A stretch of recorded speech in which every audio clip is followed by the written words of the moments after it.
14वां अध्याय। समाधि लाभ। मैं आ गया गुरुजी। मेरा लज्जित चेहरा मेरे मनोभावों को अधिक स्पष्टता से व्यक्त कर रहा था। चलो रसोई घर में चलकर खाने के लिए कुछ देखते हैं।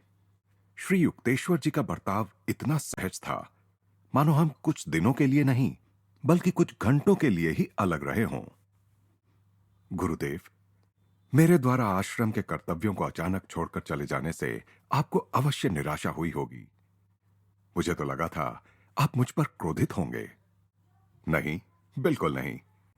क्रोध केवल इच्छा के अवरोध से उत्पन्न होता है। मैं कभी दूसरों से कोई अपेक्षा नहीं रखता, इसलिए उनका कोई भी कार्य मेरी इच्छाओं के विपरीत नहीं हो सकता। मैं अपने किसी स्वार्थ के लिए तुम्हारा उपयोग कभी नहीं करता। मैं तो केवल तुम्हारे सच्चे सुख में ही खुश हूं। गुरुदेव, दिव्य प्रेम के बारे में मैंने केवल सुना ही था और कुछ धुंधली सी कल्पना कर सकता था, परंतु आज आपके देवता स्वरूप उदाहरण में मैं उसका प्रत्यक्ष दर्शन कर रहा हूं। संसार में तो यदि पुत्र भी अपने पिता को पूर्व सूचना दिए बिना उसका काम छोड़कर चला जाए तो पिता उसे आसानी से क्षमा नहीं करता, परंतु आप में क्रोध तो क्या, जरा सी नाराजगी का भी लवलेश मात्र नहीं है, जबकि मेरे कई काम अधूरे छोड़ जाने से आपको भारी असुविधा हुई होगी। हम दोनों ने एक दूसरे की आंखों में देखा। दोनों के ही नेत्रों में अश्रु भर आए थे। आनंद की एक लहर ने मुझे निमग्न कर दिया। मुझे यह बोध हो रहा था कि मेरे गुरु के रूप में साक्षात भगवान मेरे हृदय के प्रेम की सीमित उत्कंठाओं को विराट प्रेम में विस्तारित कर रहे थे। कुछ दिन बीत जाने के बाद एक दिन सुबह मैं गुरुदेव के खाली बैठक कक्ष में गया। वहां ध्यान करने का मेरा विचार था, परंतु मेरा अवज्ञाकारी मन इस प्रशंसनीय उद्देश्य में सहयोग देने के लिए तैयार नहीं था। विचार ऐसे बिखर रहे थे जैसे किसी शिकारी के आते ही पक्षी बिखर जाते हैं। मुकुंद, दूर की एक बालकनी से श्री युक्तेश्वर जी की आवाज आई। मेरे विचार जितने विद्रोही थे उतना ही विद्रोही अब मैं भी बन गया। गुरुदेव सदा मुझे ध्यान करने को कहते हैं। मैं अपने आप से बड़बड़ाया। उन्हें मालूम है कि मैं यहां किस लिए आया हूं। अब उन्हें मेरे प्रयास में बाधा नहीं डालनी चाहिए। उन्होंने फिर मुझे बुलाया। मैं चुप ही बैठा रहा। तीसरी बार जब उन्होंने फिर पुकारा तो उनके स्वर में कठोरता आ गई थी। मैं ध्यान कर रहा हूं गुरुजी, मैं विरोध में चिल्लाया। मैं जानता हूं तुम कैसा ध्यान कर रहे हो, मेरे गुरु ने उधर से कहा। आंधी में उड़ रहे पत्तों के समान बिखरे मन से यहां मेरे पास आओ। प्रयत्न में विफल रहने और भेद खोल जाने पर मैं खिन्न मन से चुपचाप उनके पास जाकर खड़ा हो गया। नादान बच्चे, तुम्हें जो चाहिए वह पर्वत तुम्हें नहीं दे सके। गुरुदेव स्नेह भरे सांत्वना देते स्वर में बोल रहे थे। उनकी शांत दृष्टि अतः बन गई थी। तुम्हारे हृदय की लालसा अवश्य पूरी होगी। श्री युक्तेश्वर जी कदाचित ही कभी गूढ़ भाषा में बोलते थे। मैं असमंजस में पड़ गया। उन्होंने धीरे से मेरी छाती पर हृदय के ऊपर थपथपाया। मेरा शरीर निश्चल होकर जमीन से चिपक गया। श्वास तेजी से फेफड़ों से बाहर खींच गया, मानो किसी महाकाय चुंबक ने उसे खींच लिया हो। आत्मा और मन तत्क्षण शरीर के बंधन से मुक्त हो गए और किसी प्रवाहमान तीक्ष्ण तेज के समान मेरे शरीर के रोम रोम से बाहर बहने लगे। स्थूल शरीर मृतवत हो गया। फिर भी अपने तीव्र बोध में मुझे यह भान हो रहा था कि मैं पहले कभी भी पूर्ण रूप से जीवित नहीं था। अपने अस्तित्व का मेरा बोध अब संकुचित रूप से केवल मेरे शरीर तक ही सीमित नहीं था, बल्कि मेरे चारों ओर व्याप्त अणु परमाणुओं में फैल गया था। दूर सड़कों पर चल रहे लोग मेरी अपनी ही सुदूर स्थित परिधि पर चलते प्रतीत हो रहे थे। भूमि की धुंधली पारदर्शिता में पेड़ पौधों की जड़ें दिखाई दे रही थीं। उनके अंदर चल रहे रस प्रवाह का भी मैं स्पष्ट अवलोकन कर रहा था। आसपास का पूरा क्षेत्र मेरे सामने अनावृत हो गया था। केवल सामने ही देख पाने वाली मेरी साधारण दृष्टि अब चतुर दिग्दर्शी विशाल मंडलाकार दृष्टि में परिवर्तित हो गई थी, जो सर्वदर्शी भी थी। अपने मस्तक के पीछे से मैं रायघाट लेन में दूर चलते फिरते लोगों को देख रहा था, और एक श्वेत गाय को भी मैंने वहां देखा, जो धीरे धीरे आश्रम की ओर आ रही थी। जब वह आश्रम के खुले द्वार पर पहुंच गई तो मैंने उसे ऐसे देखा मानो अपनी दो स्थूल आंखों से देखा हो। जब वह आश्रम के अहाते की दीवार के पीछे चली गई, तब भी मैं उसे स्पष्ट देख रहा था। मेरी विशालदर्शी दृष्टि में दिखने वाली सारी वस्तुएं तेज चलने वाले चलचित्रों की भांति कंपित और स्पंदित थीं। मेरा शरीर, गुरुदेव का शरीर, चारों ओर से खंभों से घिरा आश्रम का चौक, फर्नीचर और फर्श, पेड़ पौधे और धूप यदा कदा उग्रता से स्पंदित होते रहे, जब तक कि सब कुछ प्रकाश सागर में विलीन नहीं हो गया। ठीक वैसे ही जैसे पानी भरे गिलास में चीनी डालने के बाद उसे हिलाने से वह पानी में घुल जाती है, सब कुछ अपने में विलीन कर लेने वाला यह प्रकाश बीच बीच में आकार धारण कर लेता था। फिर वह आकार उसी प्रकाश में विलीन हो जाता था। प्रकाश और स्थूल आकार पर्याय क्रम से एक दूसरे में रूपांतरित होकर सृष्टि के कार्य कारण सिद्धांत को स्पष्ट कर रहे थे। मेरी आत्मा के शांत अनंत तट पर सागर के समान आनंद उमड़ पड़ा। मैंने अनुभव किया कि ईश्वर का स्वरूप अक्षय आनंद है। उसका शरीर प्रकाश के असंख्य तंतु हैं। मेरे अंदर उमड़ती दिव्य ज्योति ने विस्तृत होते होते नगरों, महाद्वीपों, पृथ्वी, सूर्यमंडल, तारामंडल, निहारिका पुंज और अंतरिक्ष में प्रवर्तमान ब्रह्मांडों को अपने में समा लिया। रात में दूर से दिखाई पड़ने वाले प्रकाशमय शहर की भांति समस्त ब्रह्मांड मेरे अस्तित्व की अनंतता में जगमगा रहा था। ब्रह्मांड के स्पष्ट रेखांकित परिधि के परे चमकने वाला तीव्र प्रकाश उसके दूरस्थ किनारों तक पहुंचते पहुंचते किंचित क्षीण सा होता जा रहा था। वहां मुझे एक स्निग्ध मृदु तेज दिखाई दे रहा था, जिसमें कभी किसी प्रकार की कोई क्षीणता नहीं आ रही थी। वह तेज अवर्णनीय रूप से सूक्ष्म था। नक्षत्र पुंजों के आकार अपेक्षाकृत स्थूल प्रकाश से बने हुए थे। एक शाश्वत उद्गम स्रोत से दिव्य किरणों का प्रसार हो रहा था और वे अवर्णनीय प्रभा मंडल से दैदीप्यमान आकाश गंगाओं में रूपांतरित हो रही थीं। बारंबार मैंने उन सृजनात्मक किरणों को नक्षत्रों में और फिर विस्तृत पारदर्शक ज्वालाओं में रूपांतरित होते देखा। लयबद्ध प्रत्यावर्तन के द्वारा करोड़ों करोड़ों विश्व पारदर्शक तेज में विलीन हो गए और फिर वह तेज महाव्योम बन गया। मुझे यह ज्ञान हुआ कि समस्त तेजोमय ब्रह्मांड का केंद्र मेरे हृदय में स्थित अंतर्ज्ञानानुभूति का बिंदु है। एक प्रकाशकारी ज्योति मेरी नाभि से समस्त ब्रह्मांड के प्रत्येक भाग को प्रसारित हो रही थी। परमानंदमय अमृत मेरे अस्तित्व के कण कण में पारे के प्रवाह की भांति व्याप्त हो रहा था। ईश्वर की सृजनात्मक ध्वनि को, ब्रह्मांड के प्रेरक यंत्र की ध्वनि को मैं ओम की झंकार में प्रतिध्वनित होते सुन रहा था। अचानक श्वास मेरे फेफड़ों में लौट आया। लगभग असह्य निराशा के साथ मैं जान गया कि मेरी विराट असीमता लुप्त हो गई थी। फिर एक बार मैं अपमानास्पद देह पिंजरे में आबद्ध हो गया था, जिसमें ब्रह्म को आसानी से कोई स्थान नहीं मिल सकता। घर से भागे बालक की भांति मैं अपने विराट दिव्य धाम से भाग आया था और अपने आप को मैंने एक संकीर्ण पार्थिव देह के क्षुद्र पिंजरे में कैद कर लिया था। मेरे गुरु मेरे सामने निश्चल खड़े थे। लंबे समय से मुझे जिस ब्रह्म चैतन्य के अनुभव की उत्कट लालसा थी, वह अनुभव उन्होंने मुझे प्रदान कर दिया था। उनके प्रति कृतज्ञता व्यक्त करने के लिए जैसे ही मैं उनके सामने साष्टांग दंडवत करने लगा, तो रोककर उन्होंने मुझे सीधा खड़ा कर दिया और शांत भाव से बोले, तुम्हें परमानंद में डूबे नहीं रहना है। तुम्हारे लिए अभी जगत में बहुत सा काम करना बाकी है। आओ, बरामदे में पहले झाड़ू लगाते हैं और फिर गंगा किनारे घूमने चलेंगे। मैं एक झाड़ू लाया। मैं जानता था कि गुरुदेव मुझे संतुलित जीवन की शिक्षा दे रहे थे। शरीर के अपने दैनिक कर्तव्यों का निर्वाह करते हुए आत्मा को विश्वोत्पत्ति के रहस्यों को अपने में समाते हुए विस्तारित होते रहना चाहिए। बाद में जब श्री युक्तेश्वर जी और मैं घूमने निकले, तब भी मैं अनिर्वचनीय आनंद में विभोर था। मैं हम दोनों के शरीरों को प्राण शक्ति से बने चित्रों के रूप में देख रहा था, जो प्रकाश से बनी एक नदी के किनारे प्रकाश के ही बने एक रास्ते पर चल रहे थे। वह ईश्वर का चैतन्य ही है जो सृष्टि में विद्यमान प्रत्येक रूपाकार और प्रत्येक शक्ति का पोषण करता है और उसे आधार देता है। फिर भी वह स्वयं स्पंदनशील प्रतिभासिक सृष्टि से परे परमानंदमय असृष्ट महाशून्य में इन सब से पृथक अलिप्त रहता है। गुरुदेव समझा रहे थे, जो लोग इस भूलोक में आत्म साक्षात्कार प्राप्त कर लेते हैं वे भी इसी प्रकार का द्विविध जीवन जीते हैं। विवेक और निष्ठा के साथ जगत में अपना कार्य करते हुए भी वे अपने आंतरिक परमानंद में निमग्न रहते हैं।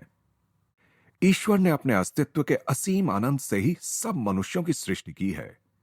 यद्यपि वे शरीर में कष्टप्रद रूप से आबद्ध हैं, फिर भी ईश्वर यह अपेक्षा करते हैं कि उसकी प्रतिमूर्ति स्वरूप बने मानव इंद्रिय बोध से उत्पन्न सीमित व्यक्तित्व से ऊपर उठकर उसके साथ पुनः एकात्म स्थापित कर लें।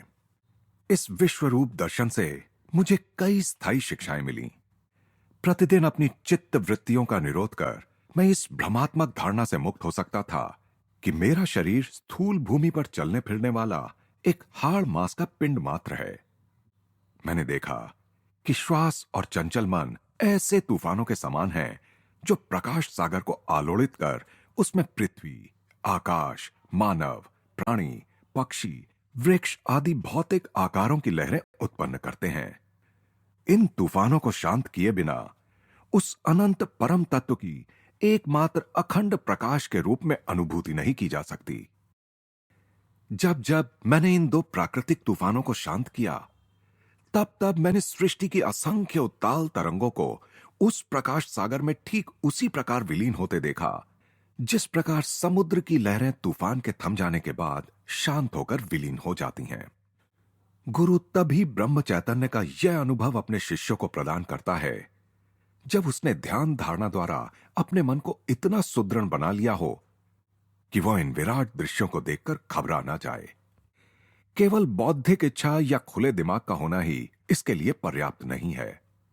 योग साधना और भक्ति द्वारा चेतना की समुचित रूप से उन्नति द्वारा ही साधक सर्वव्यापकता के मुक्तिदायी आघात को सहन करने के योग्य बनता है। सच्चे भक्त को यह दिव्य अनुभव अवश्य होता है। उसकी अत्यंत तीव्र लालसा ईश्वर को इस प्रकार खींचने लगती है कि ईश्वर उसका प्रतिकार नहीं कर सकते। उस चुंबकीय उत्कंठा से सृष्टिपति विराट दर्शन के रूप में साधक की चेतना की सीमा में खिंचाते हैं। कई वर्षों बाद मैंने समाधि नाम से एक कविता लिखी, जिसमें मैंने समाधि की महिमा की एक झांकी प्रस्तुत करने का प्रयास किया था। अदृश्य हो गए प्रकाश और छाया के पर्दे सारे, दुख का लवलेश भी कहीं नहीं रहा। मिट गए क्षणभंगुर सुखों के बोध सारे, नष्ट हो गई इंद्रियों की धुंधली मृग मरीचिका। प्रेम, घृणा, स्वास्थ्य, रोग, जन्म, मृत्यु, द्वैत के पर्दे पर खेलती ये सारी मिथ्या परछाइयां लुप्त हो गईं। माया का तूफान थम गया। गहन अंतर्ज्ञान की जादुई छड़ी से वर्तमान, भूत, भविष्य कुछ भी नहीं रहा अब मेरे लिए। अब तो केवल मैं ही मैं हूं, सदा सर्वदा फैलता सब में सब ओर। ग्रह, तारे, निहारिका पुंज, पृथ्वी, महाप्रलय के ज्वालामुखियों के विस्फोट, सृष्टि की ढलाई की धधकती भट्टी, नीरव क्ष किरणों के हिमनद, ज्वलंत विद्युत अणुओं की बाढ़, अतीत में हुए, वर्तमान में जी रहे, भविष्य में होने वाले सब मनुष्यों के विचार, घास तक का प्रत्येक पत्ता, मैं स्वयं, समस्त मानव जाति, सृष्टि का प्रत्येक कण, काम, क्रोध, लोभ, अच्छा, बुरा, मोक्ष, मुक्ति, इन सब को मैंने निगल लिया और ये सब मेरे एकमात्र विराट अस्तित्व के रुधिर का महासागर बन गए। भीतर ही भीतर सुलगते आनंद ने, जो ध्यान में प्रायः सुलग उठता, मेरे अश्रुपूर्ण नेत्रों को रुद्ध कर दिया और भड़क उठा परमानंद के शोलों के रूप में और स्वाहा कर लिया मेरे अश्रुओं को, मेरे शरीर को, मेरे संपूर्ण अस्तित्व को। ब्रह्म मुझ में समा गया, मैं ब्रह्म में समा गया। ज्ञान, ज्ञाता, ज्ञेय सब एक हो गए। शांत अखंड रोमांच, सदा के लिए जीती जागती नित्य नवीन शांति, समस्त आशा और कल्पनाओं से परे आनंद देने वाला समाधि का परमानंद। नहीं यह कोई अचेत अवस्था या मानसिक बेहोशी जिसमें से स्वेच्छा से लौटा ना जा सके, बल्कि समाधि तो मेरी चेतना के विस्तार को मर्त्य देह की सीमाओं से परे ले जाती है, अनंतता की दूरतम परिधि तक, जहां ब्रह्म सागर बना मैं अपने छोटे से अहम रूप को अपने में ही तैरता देखता हूं। अणुओं की सरसराहट सुनाई देती है। निस्तेज पृथ्वी, पहाड़ पर्वत, घाटियां पल भर में सब गलकर तरल बन गए। सागर प्रवाह निहारिकाओं की धुंध में बदल गए। इस धुंध पर प्रणव की फुंकार आई और उसने उस धुंध के तुषारों पर छाए पर्दे उठा दिए। ज्योतिर्मय अणु परमाणुओं के सागर महासागर दृष्टि के सामने अनावृत हो गए, जब तक ओम के ब्रह्मनाद से सब स्थूल तर आलोक आखिर सर्वव्याप्त परमानंद की शाश्वत किरणों में विलीन न हो गए। आनंद से मैं आया था, आनंद के लिए मैं जीता हूं, पवित्र आनंद में मैं विलीन हो जाता हूं। मन का सागर बना मैं सृष्टि की सारी तरंगों को पीता हूं। उठ गए चार पर्दे, जड़ तरल वायु एवं प्रकाश के। कण कण में विद्यमान मैं अपने विराट स्वरूप में विलीन होता हूं। चली गई सदा के लिए मर्त्य स्मृति की अस्थिर फरफराती परछाइयां। निरभ्र है मेरे मन का आकाश अब, नीचे ऊपर आगे पीछे। अनंतता और मैं एक रूप बनी एक ही किरण है अब।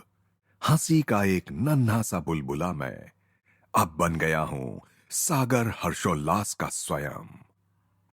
श्री युक्तेश्वर जी ने मुझे यह दिव्य आनंदपूर्ण अनुभव अपनी इच्छानुसार जब चाहे प्राप्त करने का, और जिनकी अंतर्ज्ञान प्रणाली पर्याप्त रूप से विकसित हो गई हो, ऐसे लोगों को भी इसे प्रदान करने का तरीका सिखाया।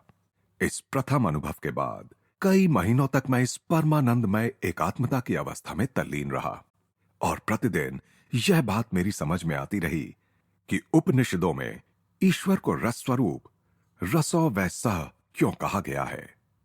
परंतु एक दिन सुबह मैं एक समस्या लेकर गुरुदेव के पास गया। मैं जानना चाहता हूं गुरुदेव, मुझे ईश्वर प्राप्ति कब होगी? तुम्हें ईश्वर प्राप्ति हो चुकी है।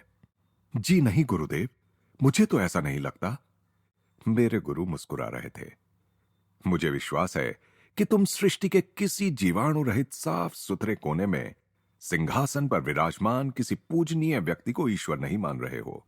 तथापि मैं यह भी देख रहा हूं कि तुम्हारी ऐसी कल्पना है कि चमत्कारी शक्तियों का किसी के पास होना ही इस बात का प्रमाण है कि उसने ईश्वर को प्राप्त कर लिया है। नहीं, ऐसा नहीं है।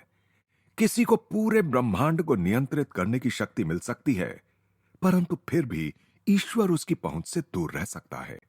आध्यात्मिक उन्नति को बाह्य शक्तियों के प्रदर्शन से नहीं मापा जा सकता, बल्कि उसका मापदंड केवल यह है कि ध्यान में वह आनंद की कितनी गहराई में उतरता है। नित्य नवीन आनंद ही ईश्वर है। वह अक्षय है। वर्ष दर वर्ष जैसे जैसे तुम ध्यान करते जाओगे, वैसे वैसे वह अनंत युक्तियों से तुम्हें मोहित करता ही रहेगा। तुम्हारे जैसे भक्त जिन्हें ईश्वर का मार्ग मिल जाता है, स्वप्न में भी कभी ईश्वर के स्थान पर दूसरे किसी सुख की प्राप्ति की कल्पना नहीं कर सकते। ईश्वर तुलना या प्रतिस्पर्धा से भी परे बेजोड़ विमोहक है। इहलौकिक सुखों से हम कितनी जल्दी ऊब जाते हैं। भौतिक सुखों की कामनाओं का अंत नहीं है। मनुष्य कभी पूर्ण तृप्त नहीं होता और एक के बाद दूसरे लक्ष्य के पीछे दौड़ता ही रहता है। सुख के लिए वह जिस कुछ और की खोज करता रहता है, वह कुछ और ईश्वर ही है, और केवल वही शाश्वत आनंद प्रदान कर सकता है। बाह्य इच्छाएं हमें अभ्यंतर के स्वर्ग से बाहर खींच लाती हैं। वे मिथ्या आनंद देती हैं, जो आत्मिक आनंद का छद्म आभास मात्र है। खोया हुआ आंतरिक स्वर्ग दिव्य ध्यान के द्वारा शीघ्र ही पुनः प्राप्त किया जा सकता है। ईश्वर अकल्पित नित्य नूतनता है, अतः हम कभी उससे ऊब नहीं सकते। जो परमानंद अनंत काल तक सदा के लिए आह्लादक विविधताओं से भरा हो, उससे क्या कभी किसी का मन भर सकता है? अब मेरी समझ में आया गुरुदेव कि संतों ने ईश्वर को अगाध क्यों कहा है। अमर जीवन भी ईश्वर को समझने के लिए पर्याप्त नहीं है। यह सच है, किंतु वह निकट संबंधी और प्रियजन भी है। जब क्रिया योग द्वारा मन इंद्रियजन्य विकारों से रहित हो जाता है, तब ध्यान ईश्वर का दोहरा प्रमाण प्रस्तुत कर देता है। नित्य नवीन आनंद उसके अस्तित्व का प्रमाण है, जो हमारे प्रत्येक अणु को भी उसकी प्रतीति करा देता है। और ध्यान में हमारी प्रत्येक समस्या के लिए ईश्वर का तत्क्षण मार्गदर्शन, उसका समुचित प्रत्युत्तर भी मिलता है। गुरुजी, आपने मेरी समस्या का निराकरण कर दिया। मैं कृतज्ञतापूर्वक मुस्कुराया। अब मैं यह जान गया हूं कि मैंने ईश्वर को पा लिया है, क्योंकि जब कभी कार्यशीलता के बीच ध्यान का आनंद मेरे सुप्त मन में लौट आता है, तब प्रत्येक कार्य में, यहां तक कि उससे संबंधित छोटी से छोटी बात में भी सही दिशा अपनाने का सूक्ष्म मार्गदर्शन मुझे मिलता रहता है। गुरुदेव ने कहा, मानव जीवन तब तक दुखों से ग्रस्त रहता है जब तक हम यह नहीं जान लेते कि ईश्वरीय इच्छा के साथ समस्वर कैसे हुआ जाए।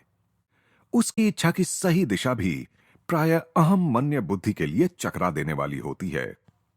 केवल ईश्वर ही अचूक मार्गदर्शन देता है। आखिर वो नहीं तो और कौन सृष्टि का भार वहन कर रहा है।